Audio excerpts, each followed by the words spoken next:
You're listening to the Business and Life Podcast, where 7 days a week, proven entrepreneurs share their success stories, failures, and give you true value on how you can build a great business and an awesome life. With your host, Michael Marra. What's happening, guys? Today we're chatting with Michael Marra. Michael is a former civil engineer and now entrepreneur and investor. He is currently the CEO of Entre, a social networking and e-learning platform for entrepreneurs.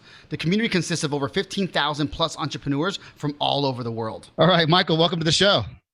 Hey, thanks for having me. Glad to be here. Absolutely, man. Thank you for being on. So tell our listeners maybe something interesting about yourself and also where you're calling in from today.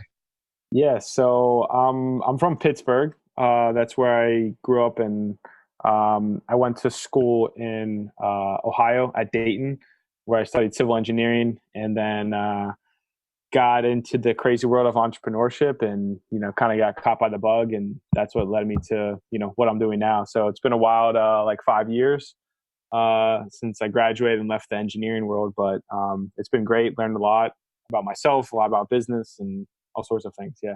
Nice, man. I'm good. I'm going to hear the early stages of entrepreneurship with you. And that's good because we have every angle on the show from 20, 30, 40 plus year old, not year old, but 40 plus in the entrepreneurship game. And then, of course, those that are jumping into it and also have some good young failures and wins, of course, that we can chat about. So tell us about Entre. What does Entre do? What does it bring to the marketplace? Yeah, so we're a social network for entrepreneurs. Our thesis is basically the future of work is changing. Everything is getting way more focused towards entrepreneurship, startups, freelancing, the gig economy, remote work, flexible work. And there's no place for all these people to come together. That's been designed specifically for them. So our goal is building this future of work network that's designed and dedicated to entrepreneurs, startups, and freelancers to help people start businesses easier, faster, more affordably, and really just give everyone the accessibility to entrepreneurship, and giving everyone the ability to jump into a network with like-minded people, find co-founders, developers, mentors, investors easier, faster. And we've built out our community over the last 3 years. Mostly at the beginning, it was online. And then we saw the need for this. And right now, LinkedIn owns basically the entire business networking market. And it's also very an old school approach to business, and very corporate and professional. So with things changing, we see there's a huge market and opportunity to connect entrepreneurs and to build something for them. And we've been building our app in the background, which we're getting ready to launch here very soon. But in the last couple of years, we've built out our network physically through events. So we've done 200 plus events across 12 cities. We have, we've had 35,000 entrepreneurs come to our events or sign up, for our app and join our community. And this has allowed us to build out, huge partnerships with Microsoft, Brex, law firms, accounting firms, all the major co-working spaces, and, also allowed us to just get access to entrepreneurs and provide them value and really just get everyone in the room. And magic happens when you get entrepreneurs together and you get everyone in the room. It's pretty wild what we've seen happen and what we've seen come from our events and the people that have connected and what has happened. So, it's been amazing for us, and we're just our whole focus is building the largest network of entrepreneurs and providing the most value to entrepreneurs than any other company. So who is an entrepreneur? Who is invited to be able to sign up? Entrepreneur, the word has taken on many different definitions in the last, especially in the last few years. I mean, everyone who has a Instagram is a entrepreneur, what I mean, or whatever. And to that extent, they can be. And entrepreneurship is, the barrier to entry is so much easier now. But at the same time, how we classify entrepreneurs is really into three buckets, right? It's either you're building, you're doing the Silicon Valley thing, right? You're doing a startup, a tech company, and you're building a massive team, you're raising a massive amount of money, and you're looking to be $1 billion company in 5 to 10 years, right? That's one kind of group of people. And those people are the ones who are in the media and the WeWorks of the world and the Ubers and Airbnbs and all of that. And then you have the small businesses and your local brick and mortar entrepreneurs, your coffee shops, your gyms, your all of that. Then we have this brand new wave of entrepreneurs, which is freelancers, solopreneurs, online business owners, e-com, all of this stuff, bloggers, podcasters. And they're really, like slowly becoming the massive majority of entrepreneurs. Just because the barrier to entry to create an online business is, we could start a business together right now in the next hour if we wanted to. Let's do it. And the tools and the software and everything is in place for that. But a lot of what's holding people back from doing that is, the fear, the knowledge, I don't know what I'm doing, and I don't have anyone I can talk to about that, or I don't know how to get started with it. So, the word entrepreneur has taken on many different meanings, and those are kind of the three categories that, we group people in. But, we also still want, lawyers, accountants, some service providers and professionals to be part of the network because they are needed to the entrepreneur ecosystem, right? Yes. You need the investors, you need the consultants, advisors, and these people, but they need to make up such a small percentage of the network, right? Right. It can't be like LinkedIn where, 90% of the people on there are recruiters and salespeople hitting you up if you have CEO in your title and they're just sending you straight spam and sales messages all day. Right. You know what I mean? So we still value them, but it's the right types of people that fit those things and making sure they make up a small percentage of our network and community, and are adding value to the network. Right. And I think in the world of outsourcing and the world of freelancing, obviously going in terms of freelancing and outsourcing, kind of going hand in hand, that companies like mine and others alike have realized that you're still paying someone for a service, for example, that has a skill set that you might need, but you might not need that skill set all year round. Is a business development manager possibly someone that can travel around the world and say, listen, I know how to create partnerships like nobody's business, and I built that skill set. Is that an entrepreneur? Sure. If he's doing it, as he built a skill set around it and he's jumping around doing it for different companies, that's a crazy value that is allowing that company to still scale, but at a fraction of the cost, and it shows up on their bottom line. That's a win-win, right? Yeah. And so I think that there's a lot of obviously differences on how people want to define entrepreneurship, and I don't think there should be, but at the end of the day, it's really everyone's going out and they're on their own and they're giving it a shot. And of course, a lot of them are succeeding. A lot of them are pivoting. Hopefully not that many are failing, but we know they are. And it's just the way the game goes. So give me a little bit about what you're excited about right now about the company. Yeah. So I couldn't agree with you more. Yeah. And for us, the app, we've been planning, I've been working on this app for pretty much the last 2 years, but really the last year, solid.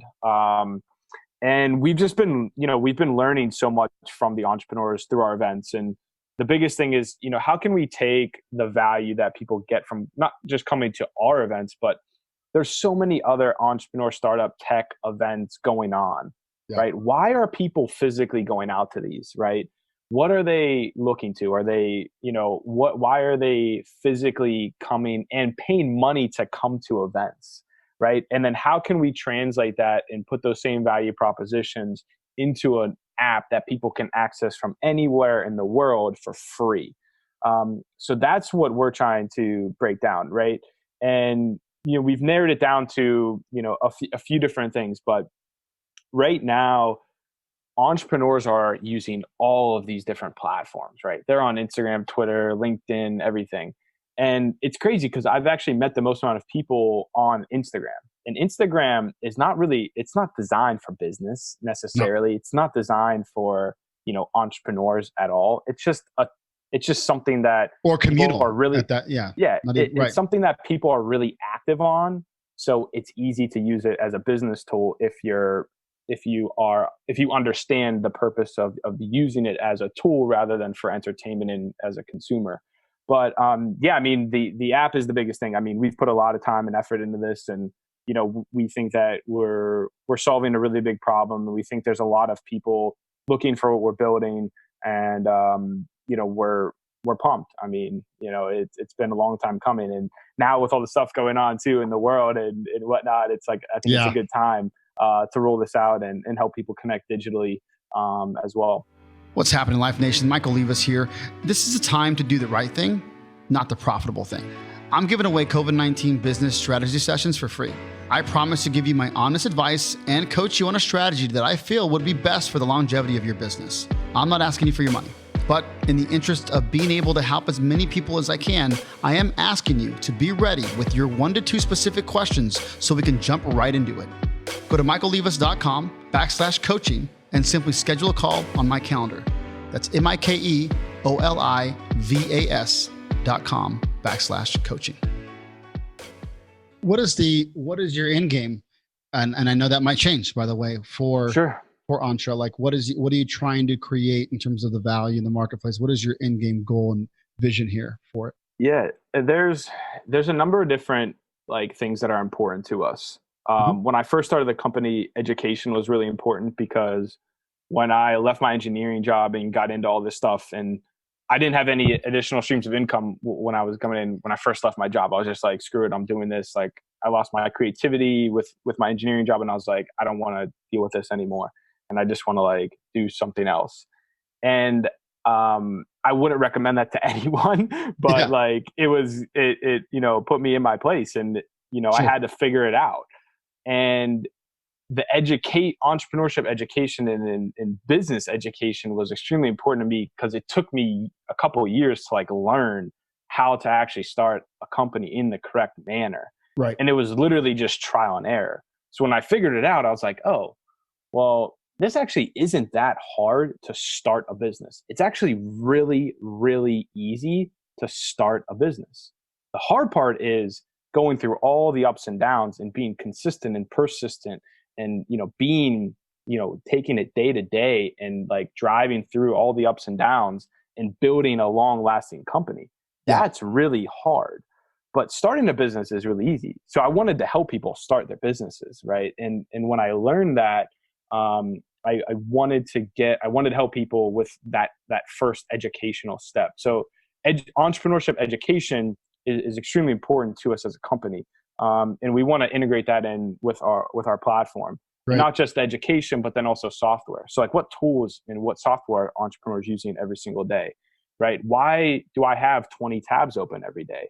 Why can't we consolidate this into one platform where you can find the people you need to find, get the education you need to get, and build and have the software and the tools that you need to run your business, all simplified and streamlined into one business suite, that you can operate a successful business with very little barrier to entry, and is accessible to everyone now. So our underlying goal and mission is to build the largest network of entrepreneurs in the world. That's first and foremost what I realized is the biggest, most important point of everything that we're doing.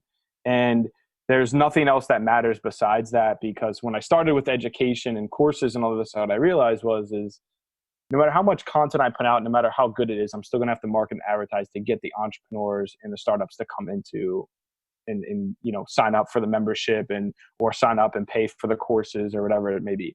And there's a lot of other people who have courses and whatnot. Sure. And what I realized was, why do that first rather than build the network first? Why not build the network first and then roll out content and software, anything? Sure. You have all the people. Right. So when I realized that, which was a big aha moment for me, I shifted. So create the community, then support the community. 100%. The community is everything. That's what everyone's going after. If you look at, if you really look at things now, everyone's going after community. Everyone's trying to build a culture. Everyone's trying to build their own organic or their own following that they control. And it's where your data comes from. It's where your valuation comes from. You own it. I mean, you own it. Have it, and you have different streams of you have an ecosystem that you've built, right? And you can start really monetizing that in different ways, however you'd like to do it. Honestly, It's just which way do we want to do it? And I think that you took the smart route about it, man. And again, I'm not I love to coach, and I speak to, millionaires and billionaires, and I love to do it. But I think that's a great idea in terms of the community. Then support the community. Find the people that give a shit and have fun doing it with each other, and from a communal standpoint, doing the whole, talk. Let's talk about this. Let's talk about that. And we're jumping into how do I grow and how do I scale, and everyone's helping each other. And then we find your company finds better ways of helping them as well. That's awesome, man. Good for you. Totally. Yeah, and you learn so much. I mean, we've learned so much about what people want now, and that's the real gold. Yeah. If you know what people want, and if you know there's a lot of people who have a very similar problem, dude, there's so much money in that.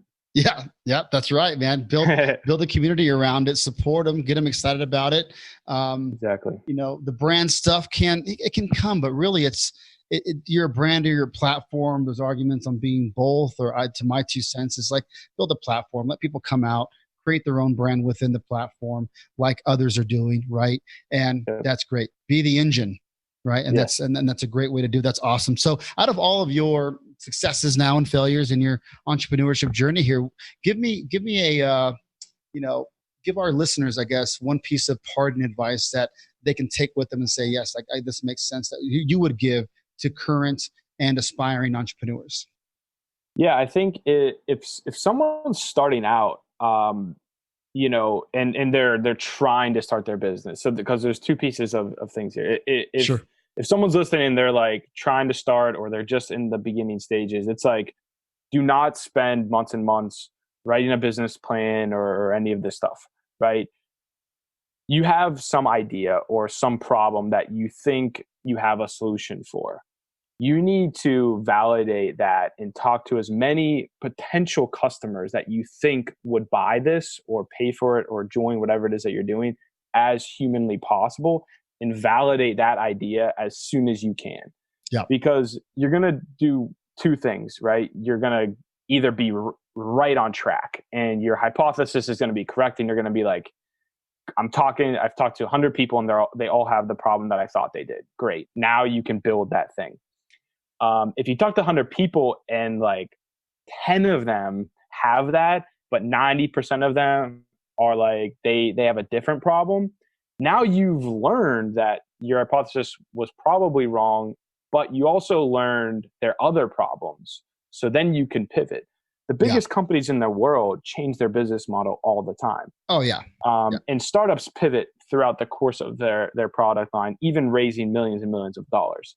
So for people to spend months and months writing a business plan and talking to a lawyer and getting a business loan and blah, blah, blah, blah, blah, in filing patents and trademarks for stuff that is valueless. Like there's no, like, I know people who they file trademarks when they first set up their company. I'm like, why your logo is worthless, right? No one's trying to steal your shit, man. No one's trying to steal your shit. Yeah. And your logo is probably going to change in 2 years once you actually become successful anyway. Oh, for sure. Yeah. So like, take out all that, BS stuff at the beginning and just talk to people and just like test and build stuff. Test right. There's a lot of tools now where you can build apps, websites, all this stuff. Very easy, very, very cheap, or you could pay a freelancer or someone else to do it for you on the low, just to test your idea and your hypothesis. Right. For people who are later stage, you already have a company and you're trying to go to the next level, bring on investors, build your team, all this stuff, find, product market fit, go to market strategy, on, marketing, advertising, all this stuff. From having a bunch of VCs and angel investors and people speak at our events, and we're constantly interacting with them, and we've raised a round of funding now too and stuff. It's day in and day out. It's like the same stuff. It's like build relationships, build a story around where you're currently at, what the current problems are. But then where are you going and how can you take this to that level? Investors at the big scale, if you're trying to build a massive company, they place bets simply on companies they think that can be $100 million in revenue. Yeah. That's like, they do not place bets on whatever else. Now, at the same time, that might not be you. Not everyone wants to build $1 billion company, and there's nothing wrong with that.